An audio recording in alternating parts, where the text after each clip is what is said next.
Napailing si Ghislaine at muling nagsalita. Alam ko lang na ito'y kailangan. Kaya bilisan ninyo ang pananaliksik at hanapin ang paraan. Kapag nakuha na natin ang konsepto, siguradong maisasakatuparan natin.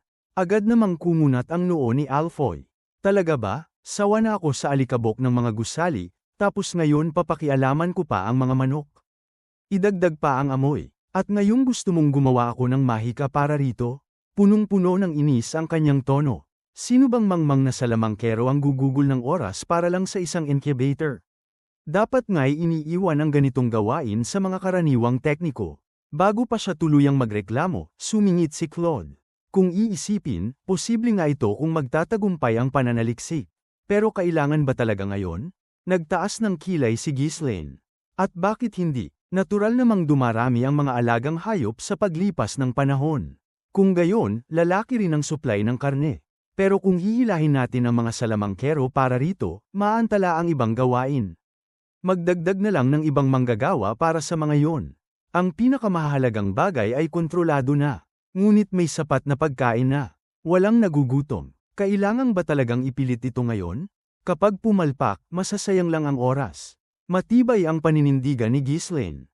Kailangan ito. Kung busog sa karne ang mga kawal at mamamayan, mas lalakas sila. At maaari rin tayong gumawa ng maraming tapa para sa mga supply sa digmaan. Kung ganun, hindi ba't mas mainam na unahin na lang ang paggawa ng mas maraming sandata? Sagot ni Claude. Ngumisi si Ghislaine. Walang silbi ang sandata kung mahina ang gumagamit nito. Arg! Napabuntong hininga si Claude at napailing. Kung dati-rati, agad na niyang tututulan ang ganitong kabaliwan. Ngunit ngayong napatunayan na ni Ghislaine na kaya niyang isakatuparan ang mga bagay na akala ng lahat ay imposible, hindi na siya makapagsalita ng diretsyo. Samantala, ang duwende namang si Galbraith ay tila hindi na nabigla. Tama naman, ang mga ideya ng ating Panginoon ang siyang pinakamahalaga. Hindi ko man naisip ang tungkol sa incubator, pero may saysay nga. At saka, gusto ko ring kumain ng mas maraming karne. Sa ibang lugar, nakakakain ako noon ng sagana. Sa pananaw ng iba, hindi naman kagyat na problema ang kakulangan ng karne. Mas marami pang mas mahalagang bagay na dapat asikasuhin. Ngunit para kay Ghislaine na laging nakatingin sa hinaharap at naghahanda para sa digmaan, ito'y usapin ng lakas ng hukbo. Mas mainam din ang tapa kaysa pinatuyong butil, mas madali itong ipamahagi at mas mataas ang kaloryang na ibibigay. Habang tila nagsisimula ng pumayag si Claude, muling bumukas ang bibig ni Alfoy upang kumontra. Ngunit naunahan siya ni Vanessa. Ako na ang susubok. Aniya na may ningning ang mga mata. Madali lang naman ang kontrol sa temperatura, kaya hahanapin ko ang paraan para sa halumigmig. Kapag nagtagumpay, mas marami tayong karne at tiyak na matutuwa ang lahat. Paan ng sigasig ang kanyang tinig. Palagi niyang ninanais na makatulong sa pag-unlad ng nasasakupan, bilang pagtanaw ng utang na loob kay Ghislaine, at dahil na rin sa tunay na tuwa niya sa nakikitang kasayahan ng mga tao. Dahil sa kanyang mahabang pagdurusa noong nakaraan, higit kaninuman ay siya ang marunong magmalasakit. Napilitan tuloy si Alfoy na manahimik. At upang hindi masabi na siya'y tumanggi, idinagdag niya na may pagpapakitang yabang. Kung talagang kailangan, iwan ninyo sa akin. Si Alfoy, ang taong kailanman ay hindi sumusuko. Ang bahala rito. Bahagya lamang ang palakpak ng iba, halos pilit. Ngunit sapat na yun para kay Alfoy. Nang makitang medyo ayos na ang lahat, bumaling muli si Ghislaine kay Claude. Piliin lamang ang pinakamalaki at pinakamalakas na manok para paramihin. Kahit kaunti, subukan nating pagandahin ang lahi. Tumango si Claude. Sige, at kayo namang mga duwende, dagdag ni Ghislaine, ay tutulong sa paggawa ng incubator kapag tapos na ang pananaliksik ng mga salamangkero. Nanlaki ang mga mata ni Galbraith. Bakit kami? Hindi ba't abala pa kami sa paggawa ng bagong materyales? Kinakailangan ninyo para sa eksaktong estruktura at disenyo ng unang prototipo. Isa lang naman ang kailangan. Pagkatapos nyon, magagaya na ng ibang manggagawa. Napabuntong hininga si Galbraith, tila nakalunok ng mapapait na damo. Ayos na nga. At sa ganoon, sapilitang nadagdagan ang gawain ng mga salamangkero at duwende. Bilasan natin ito. Huwag kayong mag-alala kung hindi agad gumana, gag-ana ito. Basta ipilit lang, mariing sabi ni Ghislaine. Lumabas ang mga bagong naatasan na may mabibigat na balikat, samantalang ang mga hindi nadagdagan ng tungkulin ay nakahinga ng maluwag. Samantala, habang hinihintay ang bagong imbensyon, tumutok si Ghislaine sa isa pang usapin, ang tungkol sa lalaking nakaharap niya ngayon. My Lord, kailan ninyo ako palalayain? Hindi pa ba kayo tapos bilangin ang kayamanan ninyo? Nangako kayong pakakawalan ako kapag natapos ang mga gawain. Si Pyote yon, may maasim na ekspresyon habang sapilitang pumasok sa opisina. Dahil sa bisa ng Infinite Potion, naging walang kapaguran siya at naging 3 beses na mas kapaki-pakinabang kaysa sinuman. Ngunit para sa isang taong sanay sa marangyang pamumuhay, ang pagkakabilad sa ganitong trabaho ay isang bangungot. Pinagmasdan ni Ghislaine ang kanyang kulay rosas na buhok at napaisip, hindi talaga siya pangkaraniwang pari. Bakit kaya napakabilis lumalakas ng kanyang banal na kapangyarihan? Sa katunayan, lalong nahihirapan siyang magpasya. Sa simula, araw-araw ay nagmamakaawa si Pyote. Ngunit ngayon, tila nabawasan na ang kanyang pagdaing. Kaya't minabuti ni Ghislaine na subukan siya. Sige, kailan mo gustong umalis? Ngayon na ba? Bibigyan pa kita ng kasamang bantay. And ngayon, nagulat si Pyote. Sanay na siya na palaging tinatanggihan, kaya't hindi niya alam ang isasagot. Totoo, nais niyang umalis. Ngunit naisip niya rin ang mga taong umaasa sa kanya, ang mga may sakit at dukha. Kung aalis siya, sino ang tutulong? At sa labas ng templong ito ay purong impyerno. Kaya't sa huli, ibinulong niya ng mahina, tutulong pa ako, kahit kaunti pa bago ako umalis. Ngumiti si Ghislaine. Magandang desisyon. Lumabas si Pyote upang muling tumulong, malungkot ang mukha. Nang may mag-isa, kinuha ni Ghislaine ang isang papel at nagsimulang magsulat. Kung ganun ka gustang manatili, tutulungan ko siya. Tingnan ninyo kung gaano ako kabait. At doon niya sinimulan ng isang drawing ng liham patungo kay Obispo Porcisco ng Orden ni Juana, isang huwad na ulat ng pagkamatay ni Pyote sa apoy ng kaaway. Ngunit matapos isulat, napahinto siya. 26 na beses tinamaan ng fireball. Hindi yata kapanipaniwala. Punit ang sulat. Kung tutuusin, kakaiba si Pyote. Hindi siya maaring tratuhin tulad ng iba. Ngunit oras na ring kumilos. Kapag kinuha siya pabalik ng Orden, wala nang magagawa si Ghislaine. Kung gayon, iisa lang ang malinis na solusyon, kumbinsihin ang mismong Orden na siya'y ipadala rito. At kaya't tinawag niya si Lowell, ang lalaking tuso at kasinggaling ni Claude. Pagdating nito, bulong agad ni Ghislaine, sasama ka sa akin papunta sa kabisera. Agad ding tumango si Lowell. Naiintindihan ko, ihahanda ko na ang lahat. Sa paglalakbay kasama ang karabanang nagdadala ng kosmetiko, nakarating sila sa kabisera. Doon, mabilis na nagpakita kay Rosaline at kay Mariel si Ghislaine, at sa tulong ng huli, nakapila siya sa harap mismo ng Obispo Porcisco. Isang lalaking sobrang taba at halos hindi makakilos, nakaupo sa upuan ng karangalan, at may tingin ng matinding pagmamataas. Anong sadya mo sa akin? Malamig na tanong ng obispo.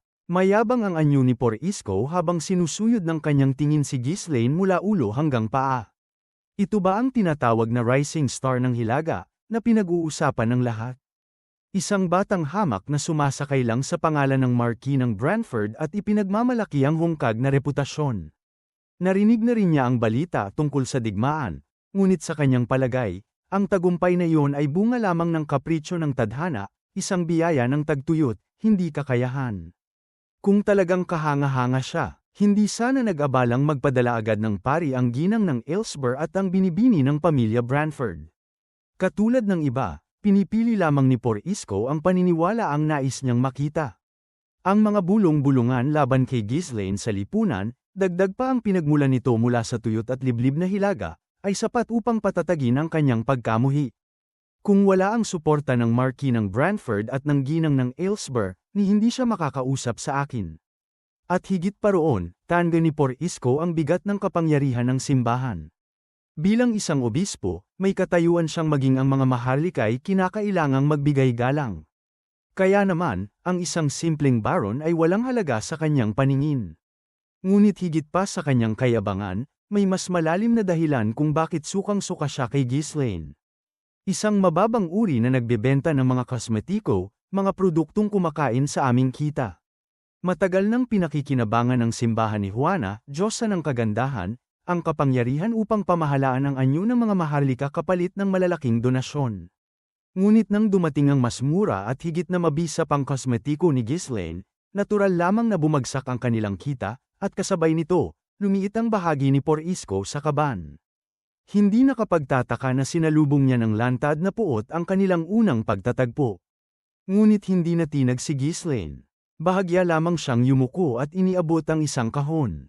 Ako si Baron Fenris. Ang paring si Piote na ipinadala ninyo sa aming lupain ay napakalaking tulong. Kaya't tanggapin ninyo ito bilang tanda ng aming pasasalamat. Walang seremonya, binuksan ni Porisco ang kahon at napangisi ng bumungad ang kumikislap na mga hiyas. Sanay man siya sa ganitong handog, hindi pa rin nawawala ang sarap sa tuwing tatanggap.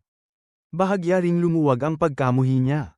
Malaki na ang naibigay na donasyon ng ginang ng Elsber, at ngayon narito kapat may dalang regalo.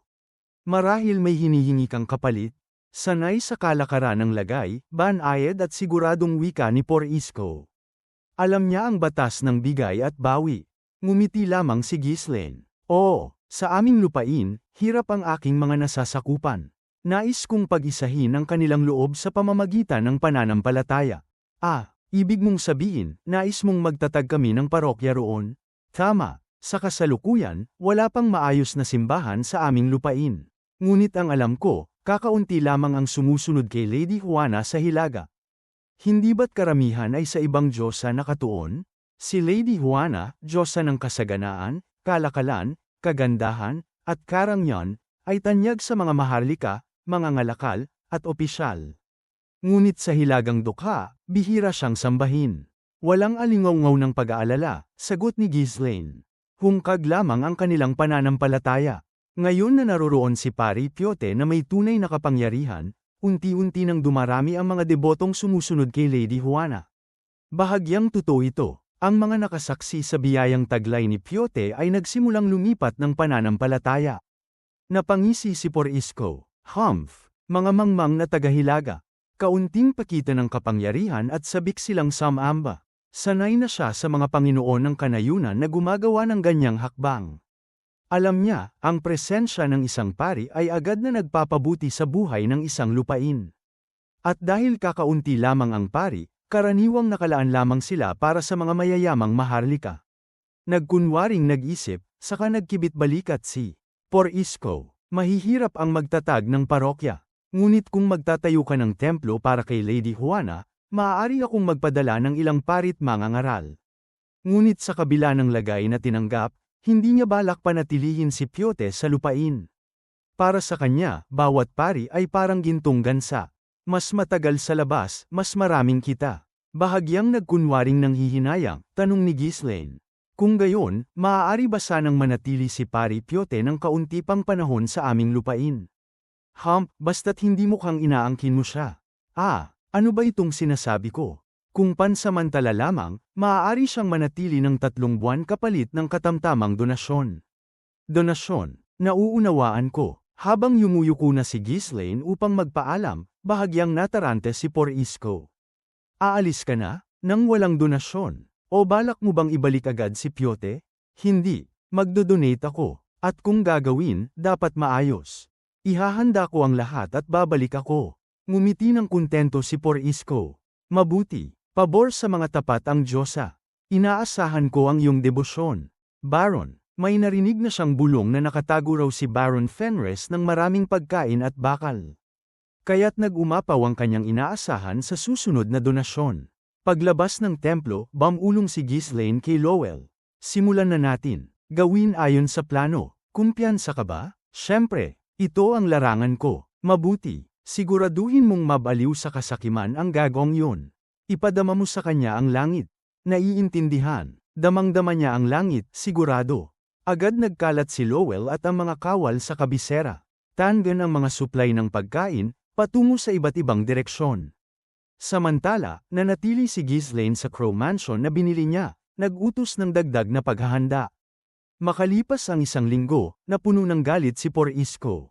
Gunggong na hamak, nasaan na ang ipinangako niyang donasyon? Dapat ko nang ipabalik si Piote. Sa isip niya, tinipid lamang siya ni Ghislaine at umatras sa pangakong donasyon.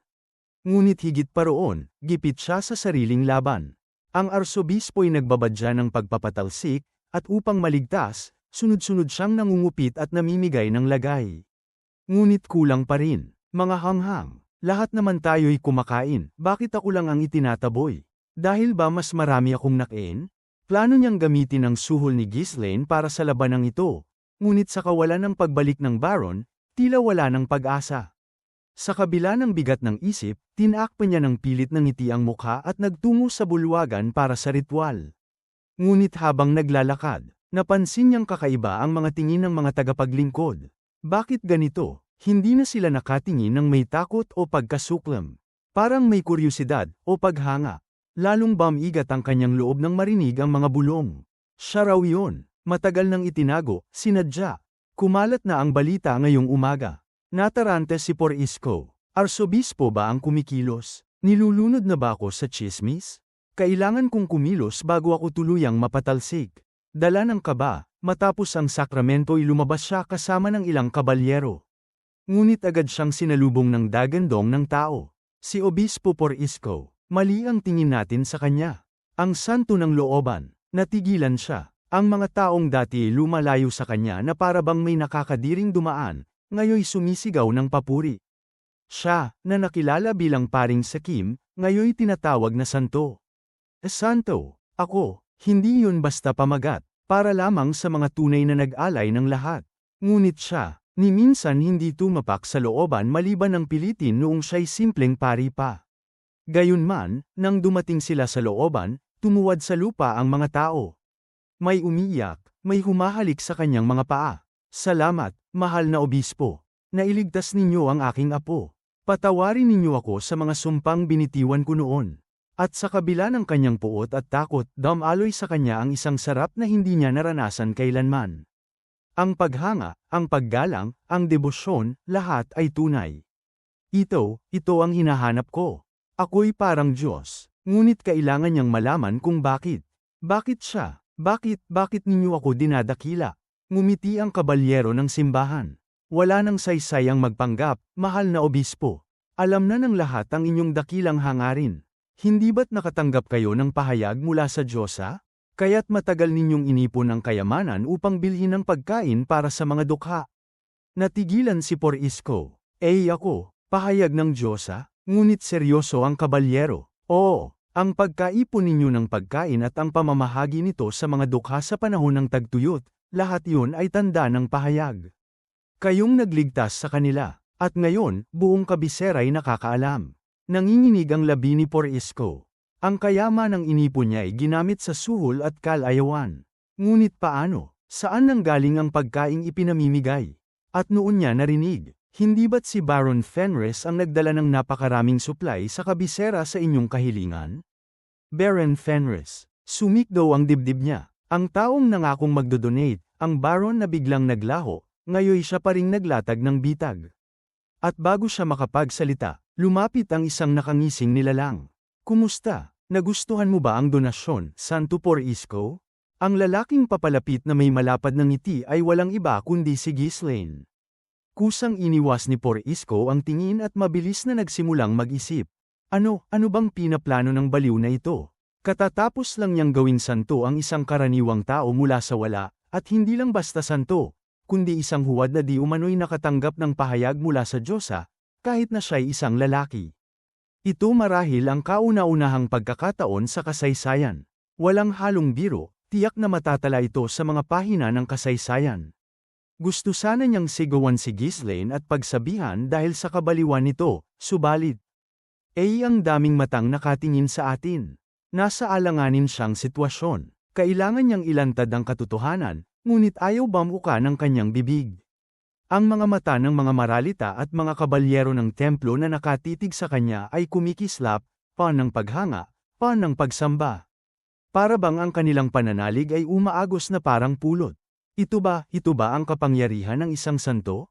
May bahagi sa kanya na nais lumangoy pa sa mga matang yon. Kung hindi niya yun natikman, baka nakayanan pa niyang talikuran. Ngunit ngayong nasubukan na, hindi niya kayang bumalik sa dating malamlam na buhay. Ngunit tama ba ito? Hindi ba magdudulot ito ng gulo sa hinaharap? Parang buong kabisera na ang nakaalam tungkol sa akin. Binalaan siya ng isip niyang makatwiran, ngunit ang sakim at makasarili niyang damdamin ay patuloy na nagtutulak na yakapin ito. At biglang kumislap ang isang ideya. Sa kasabikan niya, nakalimutan niya ang sariling kalagayan. Ngunit ngayong malinaw na niyang nakikita, napagtanto niyang ito'y isang gintong pagkakataon. Kung mapapanatili ko lang ang damdaming ito ng taong bayan, hindi ako kayang galawin ng arsobispo. Ako ang tiyak na susunod na arsobispo. Kung kumalat pa ang usap-usapan na isa siyang santo, hindi siya kakayaning itiwalag. Hindi man lang siya magagalaw. Subalit dahil hindi pa niya lubos na nauunawaan kung paano naganap ang lahat, delikadong ipagpalagay na magiging maayos lang ang lahat. Kaya't mabilis na nagkalkula ang isip ni Porisco. Santo, mukhang hindi ka maganda ang pakiramdam, ani Ghislaine, may kunwaring pag-aalala. Nang lumapit si Ghislaine, agad na hamarang ang mga kabalyero ng templo. Ani Ghislaine na tila nahihirapan, balak ko sanang talakayin ang mga susunod na donasyon, pero kung ganoon, aalis na lang ba ako? Hindi, Baron. Malaki ang naitulong mo upang magawa ko ito, hindi ko kayang ipagwalang bahala ka. Ano bang ginagawa ninyo? Siya si Baron Fenris. Ihatid niyo kami sa templo agad. Sigaw ni Porisco. Sumaludaw ng bahagya ang mga kabalyero at nagbigay daan. Ilang sandali pa'y magkasama na silang sakay ng marangyang karwaheng hinihila ng 60 kabayo, patungo sa templo. Habang naglalakbay, nakangiting tuso si Ghislaine. Kumusta, nagustuhan mo ba ang donasyon? Malaki ang inilabas kong supply, alam mo? Napatahimik si Porisco. Kailangang alamin niya ang pakay ng kaharap, kung hindi siya lamang ang magugulangan. Oo, mahilig siya sa donasyon, ngunit hindi sa ganitong sukdulang antas. Para sa kanya, sapat na ang isang payak na anyo ng donasyon na mistulang suhol. Ano ba talaga ang iniisip ng taong ito? Totoo bang handa siyang gumastos ng ganito kalaki? At para saan? Para lang kumalat ang tsismis na ito? Bakit? Si Porisco ay likas na sakim at mapaghinala. Umakyat siya sa posisyon ng obispo sa pamamagitan ng pandaraya at politikang marumi. Ngayon nga'y nasa bingit na siya ng pagbagsak dahil sa labis na kasakiman at sa walang humpay na pagbabantay ng arsobispo. Ngunit hindi siya basta-basta malilinlang. Isang tao na minsang naghangad maging arsobispo at nakapagtayo pa ng sariling paksayon sa loob ng dambuhalang simbahan, hindi siya dapat maliitin. Matalim niyang tinitigan si Ghislaine, puno ng hinala. Wala kang dapat ikabahala, basag ni Ghislaine sa katahimikan. Nais ko lang tulungan ka, obispo. Tulungan, ako? Oo, hindi ba't hirap ka sa mga nakaraang buwan? Narinig ko ring hindi ka gaanong magkasundo ng arsobispo. Ano ito? Paano nalaman ng batang ito mula sa hilaga? May nagsabi ba mula sa mga maharlika ng paksiyong maharlika? Nagbigay siya ng suhol sa mga maharlika noon, kaya't hindi imposibleng may kumalat na balita. Subalit sa kabila nito, nanatiling malakas ang impluwensya ng arsobispo. Sino ang nagsabi sa'yo? Tanong niya. Narinig ko lang habang naririto sa kabisera. Ang totoo, alam na ni Ghislaine ang lahat, hindi dahil sa alaala mula sa nakaraang buhay, kundi dahil sa halaga ng impormasyon. May mga especially iya siyang nakakalat sa kabisera. At mula sa kanilang ulat, bumuo siya ng bagong plano. Si Lowell, ang pinuno ng kanyang mga especially iya, ang kumalat ng mga gawa-gawang tsismis at inudyukan ang taong bayan, na nagbunga ng kasalukuyang kalagayan. Ngunit matatapos din ang sigla ng mga usap-usapan, patuloy ni Ghislaine. Marami pa ring nagdududa, kung palalampasin mo ang pagkakataon. Wala kang mapapala, napangiwi si Porisco. Batang ito, batid niyang lubos ang aking kahinaan. Sige na, alam kong hindi mo gagawin ito nang walang pakay. Ano ang gusto mo? Pareho pa rin ang nabanggit ko dati. Si Pari Piote, hindi ba't masyado kang lumampas para lang sa isang mababang paring kagaya niya? Tugon ni Porisco, nananatiling mapaghinala. Ngumiti si Ghislaine at tumango. Tama ka, pero may iba pa akong nais. Sabihin mo ng malinaw. Ako na ang huhusga, ani Porisco, pilit pinananatiling kontrolado ang sitwasyon. Ngunit tumigil sandali si Ghislaine, tila nag-iisip. Hindi ito usapan para sa loob ng karwahe. Sa isang mas tahimik na lugar na lang. Hayop na ito, pinigilan ni Porisco ang sarili. Siya ang nasa alanganin ngayon. Pagdating sa templo, pinaalis niya ang lahat at saka hinarap si Ghislaine. Ngayon, magsalita ka na ng malinaw. Ano ba talaga ang pakay mo? Bakit mo ginawa ang lahat ng ito? Upang gawin kang susunod na arsobispo. Ano? Gawin akong, tulad ng sinabi ko, tutulungan kitang lampasan ng krisis at maupo bilang arsobispo. Nanlaki ang mga mata ni Porisco. Ang posisyon ng arsobispo ang pangarap niya sa buong buhay. Ngunit ngayong mismong batang ito ang nag-alok, paano kung totoo? Kung ilang ulit pa siyang magpapamudmod ng supply sa ngalan ng Diyos, magiging matibay ang opinyon ng taong bayan. At ang tanging makapagbibigay ng ganoong supply ay walang iba kundi si Ghislaine, ang tinaguriang hari ng butil ng Hilaga. Ngunit mapanganib ito, sobrang mapanganib. Paano kung traitorin niya ako? Anong mapapala mo kung ako ang maging arsobispo? Tanong niya. Marami, tugon ni Ghislaine na may tusong ngiti. Kung sakaling mapahamak ako, maaasahan ko ang simbahan. Tulungan lang, palitan ng katapatan. Hayop na ito, ibig niyang atali ako sa tanikala. Huwag kang magbiro, Baron. Hindi maaaring pakialaman ng isang maharlika ang simbahan. Gusto mo ba akong gawing sunod Son Yeron? Nag-overreact ka lang. Magtulungan tayo, iyon lang. Walang halagang salita. Paano ka nagkaroon ng lakas ng loob na pakialaman ang simbahan? Ngunit pinutol siya ni Ghislaine, nakangiti. Kung ganoon, ibig mo bang mamatay na lang ngayon? Hindi bilang martir, kundi bilang isang sakim na baboy. Nanahimik si Porisco. Madali kang mamatay kung gugustuhin ng arsobispo. At tatawagin kanyang erehe. Pinakamasamang kamatayan yon. Nabasa ni Ghislaine ang kanyang kahinaan at ipinako siya rito. Tutulungan kitang mabuhay, obispo. Ngunit siyempre, may kapalit. At ang kabayaran ng iyong buhay, ano pa ba ang hihigit doon? At kung tumanggi ako, kung tatanggi ka, wala akong magagawa. Lalapit ako sa arsobispo at ibibigay ko ang supply sa kanya. Ikaw ang mamamatay. Hindi pwede. Kung mangyari yun, mawawala ako at baka maging santo pa ang arsobispo. Hindi ako makakapayag. Nagsimulang tumulo ang malamig na pawis ni Porisco. Kung tatanggapin, magiging aso siya ni Ghislaine. Kung tatanggi, mamamatay siya. Ngunit mas nanaisin niyang mabuhay. At higit sa lahat, nais niyang manatiling tinatawag na santo. Kung patuloy ang tsismis, baka umabot pa sa buong kaharian, baka maging higit pa ako sa mismong santa. Habang nakatitig siya kay Ghislaine, bigla silang nabulabog ng tinig ng isang monghe mula sa labas. Obispo, dumating si Conde Norton upang makipagkita. Ano? Si Below Norton, ang panganay na anak ng punong ministro ng kaharian at tiyo ni Rosaline. Isang makapangyarihang tao mula sa Pax iyong maharlika. Ipasok agad. Hindi niya kayang maliitin si Below, na siyang punong mahistrado ng kabisera at pinuno ng mga opisyal ng hari. Pagpasok ni Below, napansin nito si Ghislaine. Baron Fenris, nandito ka rin? Matagal na tayong hindi nagkita, Konde. Napag-uusapan lang namin ng obispo kung paano makatutulong sa mga nangangailangan. Nakabibilib, sa murang edad, dala mo na ang ganitong malasakit. Napangiti si Below at lumingon kay Porisco. Sakto, narito ako para sa isang usaping panghari. Napatigil si Porisco. Usaping panghari, dahil ba ito sa mga tsismis? Kinilala na ba ako ng pamilya Maharlika? At doon, nagsimulang magsalita si Below tungkol sa gantimpala. Kung kikilalanin ka ng simbahan bilang isang santo, ipagkakaloob ng pamilya hari ang mga kayamanang gaya ng buto ng dragon para sa relikaryo, isang sariling silid sa palasyo, at isang katedral na nakapangalan sa iyo. Halos mabaliw si Porisco sa narinig. Lahat ng suhol na natanggap niya noon ay parang barya lamang kumpara rito. Muling tumingin siya kay Ghislaine nang umiti ng mainit at bahagyang yumuko. Binabati kita. Ang pangalan mo'y kakalat sa buong kaharian.